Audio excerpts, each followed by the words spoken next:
மாதா தொலைக்காட்சி அன்பர்களே, இறந்த நம்பிக்கையாளர்களின் ஆன்மாக்கள் இறைவனிலே நித்திய இளைப்பாற்றி அடைய நமது மாதா தொலைக்காட்சியோடு இணைந்து ஒரே குடும்பமாக மன்றாடுவோம்.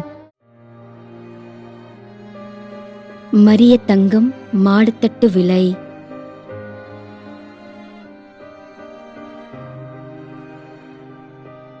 திருமதி எம் கனகாபாய், சேக்காடு, சென்னை, 9ஆம் ஆண்டு நினைவஞ்சலி.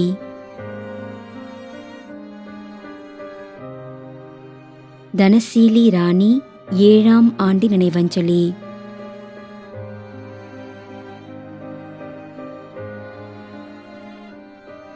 ஜே குழந்தை திரைசல், 7ஆம் ஆண்டு நினைவஞ்சலி.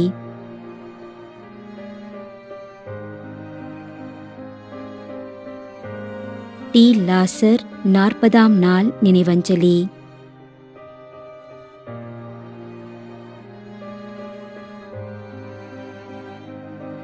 Lumina Josephine Stella.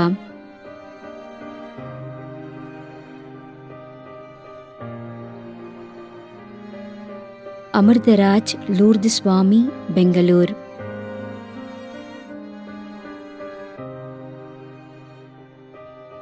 Lourdes Mary Kanikairaj, Bangalore, 6ஆம் ஆண்டு நினைவஞ்சலி.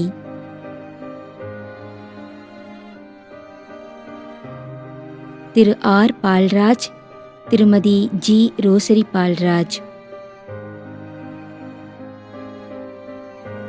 என் ஆத்தர், ஜே ஒலிவியா மற்றும் குடும்பத்தில் இருந்த அனைத்து ஆன்மாக்களுக்காகவும் வேண்டிக் கொள்கிறோம். மேலும் யாரும் நினையாத நம்பிக்கையாளர்களின் ஆன்மாக்களுக்காகவும் மன்றாடுவோம். தந்தை, மகன், தூய ஆவியாரின் பெயராலே ஆமென். ஆண்டவருடைய பெயராலே நமக்கு உதவி உண்டு. விண்ணையும் மண்ணையும் படைத்தவர் அவரே. திருவெளிப்பாட்டு நூலிலிருந்து வாசகம். அதிகாரம் 14, இறைவார்த்தை 13. விண்ணகத்திலிருந்து ஒரு குரலை கேட்டேன். இது முதல் ஆண்டவரோடு இணைந்த நிலையில் இறப்போர் பேறு பெற்றோர் என எழுது என்று அது ஒலித்தது. அதற்கு தூய ஆவியார், ஆம், அவர்கள் தங்கள் உழைப்பிலிருந்து ஓய்வு பெறுவார்கள், ஏனெனில் அவர்களின் செயல்கள் அவர்களை பின்தொடரும் என்று கூறினார். ஆண்டவரின் அருள்வாக்கு. இறைவனுக்கு நன்றி. நம்மிடையே வாழ்ந்து இறந்து போன இறைவனின் அடியார்களுக்காகவும், மேலும் குறிப்பாக மாதா தொலைக்காட்சி வழியாக நீத்தார் நினைவில் இன்று நினைவு கூறும் இறைவனின் அடியார்கள் அனைவருக்காகவும் மன்றாடுவோம். விண்ணுலகில் இருக்கின்ற எங்கள் தந்தையே, உமது பெயர் தூயது என போற்ற பெறுக. உமது ஆட்சி வருக. உமது திருவுளம் விண்ணுலகில் நிறைவேறுவது போல மண்ணுலகிலும் நிறைவேறுக. எங்கள் அன்றாட உணவை இன்று எங்களுக்கு தாரும். எங்களுக்கு எதிராக குற்றம் செய்வோரே நாங்கள் மன்னிப்பது போல எங்கள் குற்றங்களை மன்னியும். எங்களை சோதனைக்கு உட்படுத்தாதேயும், தீமையிலிருந்து எங்களை விடுவித்தருளும். ஆமென். மன்றாடுவோமாக. இறைவா, இரக்கம் காட்டுவதும் மன்னிப்பளிப்பதும் உமது இயல்பு.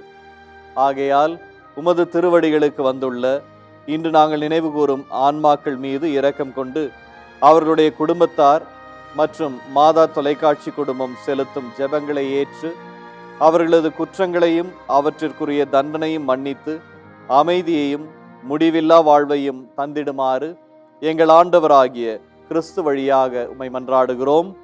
ஆமென். நிலையான இளைப்பாறுதலை ஆண்டவரே இவர்களுக்கு அளித்தருளும். முடிவில்லாத ஒளி இவர்கள் மேல் ஒளிர்வதாக. இறந்த நம்பிக்கையாளர்களின் ஆன்மாக்கள் இறைவனின் இரக்கத்தினால் அமைதியில் இளைப்பாறுவனவாக. ஆமென்.